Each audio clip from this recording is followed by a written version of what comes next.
बिस्मिल्लाहिर्रहमानिर्रहीम। अस्सलामु अलैकुम रहमतुल्लाहि व बरकातुहू।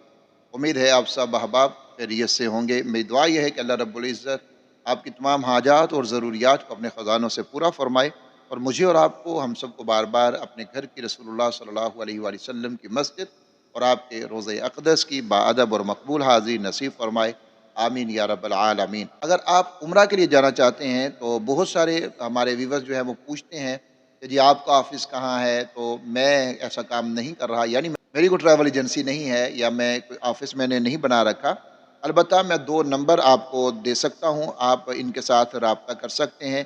इंशाअल्लाह ताला आपको अच्छी सर्विसेज़ मिलेंगी और आप अपनी तसल्ली करने के बाद आप इनसे पैकेजेज़ ले सकते हैं। पूरे पाकिस्तान में जहाँ से भी चाहें आप इनके साथ राब्ता करके पैकेजेज़ ले सकते हैं। आज का मसला बड़ा अहम है, उसको आपने ज़रूर देखना है।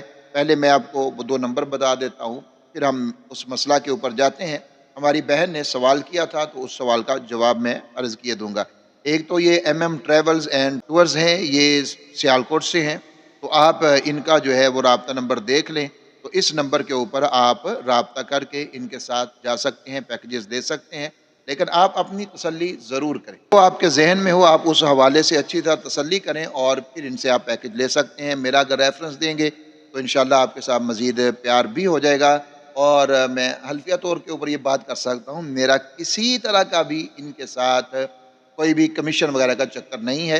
बस ये थोड़ा अच्छा काम कर रहे हैं, तो इसलिए मैं इनका राब्ता शेयर कर रहा हूँ, क्योंकि बहुत सारे हमारे व्यूअर्स जो हैं वो पूछते हैं कि जी आपका ऑफ़िस कहाँ है? दूसरा ये है अल क़ियादा ट्रैवल्स, आप इनके साथ भी राब्ता कर सकते हैं। हाफ़िज़ बिलाल मुनीर साहब के साथ आप राब्ता करें और इनको भी मेरा आप रेफ़रेंस दे सकते हैं। इंशाअल्लाह ताला आपको अच्छी सर्विसेज़ इनसे मिल जाएँगी।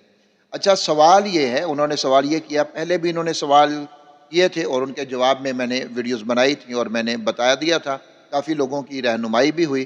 तो इन्होंने सवाल किया कि अस्सलाम वालेकुम भाई, काबा के दरवाज़े के बाहर जहाँ लोग रोड पे नमाज़ पढ़ते हैं, उम्रा वाले भी, तो जहाँ तक डब्ल्यूसी बनी हुई है और होटल्स के बाहर भी, का सवाब भी 1 लाख नमाज का है, क्योंकि वहाँ हर जगह यही बताते हैं कि मस्जिद हराम के 1 किलोमीटर तक कोई मस्जिद नहीं है और वहाँ तक जो मस्जिद इमाम साहब के नमाज के साथ पढ़ेंगे वो ऐसा ही है जैसे मस्जिदुल हराम में पढ़ी।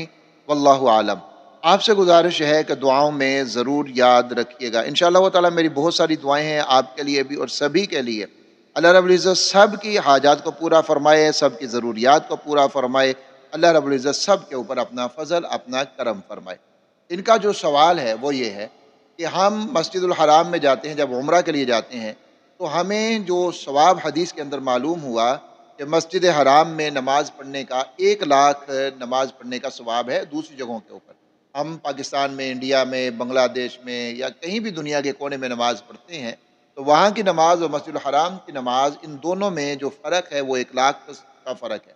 वहाँ नमाज़ पढ़ेंगे 1 लाख नमाज का सवाब है, यहाँ वो 1 नमाज का सवाब है। तो अब वो सवाब उस एरिए के साथ ख़ास है जिसको मस्जिदुल हराम कहा जाता है, या फिर इसका सवाब बाहर भी है। तो इसके लिए अर्ज़ ये है कि ये जो 1 लाख का सवाब रसूलुल्लाह सल्लल्लाहु अलैहि वसल्लम ने फ़रमाया, उलमाए उम्मत के इसकी जो तशरीहात बयान की हैं, मुहद्दिसीन ने जो इसके बारे में लिखा है वो ये है कि ये सवाब सिर्फ़ मस्जिदुल हराम के साथ ख़ास नहीं है, ये हरम मक्की के साथ ख़ास है। मक्का का जो हरम है ये उसके साथ ख़ास है। यानी हुदूद हरम में जितना भी एरिया आएगा, उसमें जितनी मसाजिद हैं, जितनी जगह हैं, उनके ऊपर आप जो भी इंसान नमाज पढ़ेगा उसको सवाब 1 लाख का ही मिलेगा।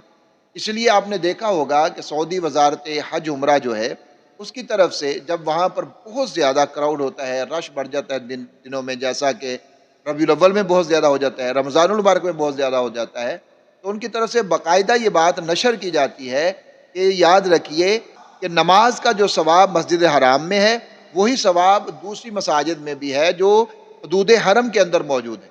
तो इसलिए आप, जैसे बहुत सारे मरीज़ होते हैं या बूढ़े होते हैं, वो बार बार अपने होटल से मस्जिद तक नहीं जा सकते, यानी मस्जिद हराम तक नहीं जा सकते हैं, तो वो फिर परेशान होते रहते हैं अपने होटल में बैठ के कि हम सवाब से महरूम हो गए, हम सवाब से महरूम हो गए। और फिर उसी सवाब को हासिल करने के लिए वो बहुत ज़्यादा मुशक्क़त उनको बर्दाश्त करनी पड़ती है। और फिर होता ये है कि जो उनके साथ होते हैं, केयर टेकर हैं जो उनके, वो भी परेशान हो जाते हैं, चाहे वो अपने ही उनके बच्चे क्यों ना हो, औलाद ही क्यों ना हो। پھر ان کی نمازیں بھی رہنے لگ جاتی ہیں، یعنی ان کو بھی جماعت نہیں مل پاتی ان کی وجہ سے کہ ان کو لے کر جائیں گے، وہاں پہنچیں گے، اتنی دیر میں جماعت ہو جائے گی۔ تو اب اس میں اگر مسئلہ ہمیں سمجھ میں آ جائے تو پھر کوئی مسئلہ ہی نہیں باقی رہتا۔ اب مسئلہ اس میں یہی ہے، آپ حدود حرم میں جتنی بھی مساجد ہیں کہیں پر بھی آپ نماز ادا کریں گے تو آپ کو ثواب وہی ملے گا جو مسجد حرام میں آپ کو ملتا ہے، کہ یہ ثواب جو ہے حرم مکی کے ساتھ خاص ہے، مسجد الحرام کے ساتھ خاص نہیں ہے۔ آپ اکیلی پڑھیں گے آپ کو پھر بھی 1 لاکھ کا ثواب ملے گا، البتہ مردوں کے لیے جماعت ضروری ہے تو ان کو جماعت کا جو ثواب ہے وہ نہیں ملے گا، لیکن یہ 1 لاکھ والا ثواب ان کو ملے گا۔ آپ ہوٹل میں پڑھیں پھر بھی ملے گا، آپ مکہ المکرمہ کی جتنی مساجد، بہت ساری مساجد ہیں وہاں پر، آپ ابراہیم خلیل روڈ پہ آپ کو ملیں گی، آپ کو ہجرہ روڈ کے اوپر ملیں گی، جہاد پہ ملیں گی، کتنی مساجد ہیں اور کچھ یادگار مساجد ہیں، تو آپ کہیں پر بھی نماز ادا کریں گے تو آپ کو یہی ثواب ملے گا۔ اس لیے جو خصوصاً بوڑھے ہیں یا مریض ہوتے ہیں وہ اپنے ہوٹل کی قریبی کو مسجد دیکھ لیا کریں، عمرہ ادا کر لیا اور زیادہ نمازیں وہاں پر پڑھ لیں، پھر جب مسجد حرام میں کعبۃ اللہ میں طواف کے لیے جانا ہے تو پھر وہاں پر چلے گئے، یہ ان کے لیے آسانی ہے۔ دوسری چیز جو ہے نا وہ مسجد نبوی والی میں عرض کیا جاتا ہوں کہ وہاں پر جو ثواب ہے وہ مسجد نبوی کے ساتھ خاص ہے، وہ 50,000 نمازوں والا وہ اس کے ساتھ خاص ہے۔ وہ مسجد نبوی میں آپ جتنا بھی ایریا مسجد نبوی میں آئے گا اس میں یہ نہیں ہے کہ وہ پرانا والا حصہ نہیں، بلکہ جتنی بھی مسجد نبوی بولی جاتی ہے وہ آپ وہاں پر نماز ادا کریں گے تو آپ کو 50,000 نمازوں کا ثواب ملے گا۔ وہ پورے مدینہ میں نہیں ہے، وہ پوری مسجد نبوی میں ہے جہاں جہاں تک اس وقت مسجد موجود ہے، یا جیسے یہ توسیع ہوتی رہے گی وہ اس بشارت کے اندر شامل ہو جائیں گی، کیونکہ جماعت کے ساتھ پڑھی جائے گی تو امام بہرحال وہیں پر کھڑا ہے اور آپ امام کے ساتھ پڑھ رہے ہیں تو وہ ثواب آپ کو وہاں پر مستقل اسی طرح سے ملتا رہے گا۔ تو یہ دونوں چیزیں جو ہیں ان کو آپ سمجھ لیجئے۔ زیادہ لوگوں کا مسئلہ یہی ہوتا ہے کہ وہ بیچارے یہی سن کر جاتے ہیں کہ مسجد حرام کے اندر نماز پڑھنے کا 1 لاکھ کا ثواب ہے، اور اس کی وجہ سے بہت زیادہ ان کو مشقت اٹھانا پڑتی ہے، بہت زیادہ تکلیفوں کا ان کو سامنا کرنا پڑتا ہے۔ تو اس لیے آپ جب بھی وہاں پر جائیں پریشان نہ ہوا کریں، آپ مسجد حرام میں نماز کا موقع ملتا ہے، جا سکتے ہیں آسانی کے ساتھ وہاں پر جا کر نماز ادا کریں۔ اگر وہاں پر جانا آپ کے لیے مشکل ہے، آپ نہیں جا سکتے، اپنی بیماری کی وجہ سے، ضعف کی وجہ سے، یا کوئی بھی وجہ آپ کے ساتھ ہو سکتی ہے، اپنے ہوٹل میں قریبی کسی بھی مسجد میں آپ نماز ادا کریں گے تو آپ کو وہی ثواب ملے گا جو ثواب مسجد حرام کے اندر ملتا ہے، کیونکہ یہ 1 لاکھ کا جو ثواب ہے یہ مسجد حرام کے ساتھ خاص نہیں ہے، یہ حرم مکی کے ساتھ خاص ہے۔ جتنا بھی حرم مکی ہے آپ وہاں پر نماز ادا کریں گے تو انشاءاللہ تعالی آپ کو وہی ثواب ملے گا۔ اللہ رب العزت ہم سب کو دین کی صحیح سمجھ عطا فرمائے۔ اللہ رب العزت ہم سب کو ایمان والی زندگی، اطاعت والی، فرما برداری والی زندگی اور ایمان اور کلمے والی موت عطا فرمائے۔ آمین یا رب العالمین۔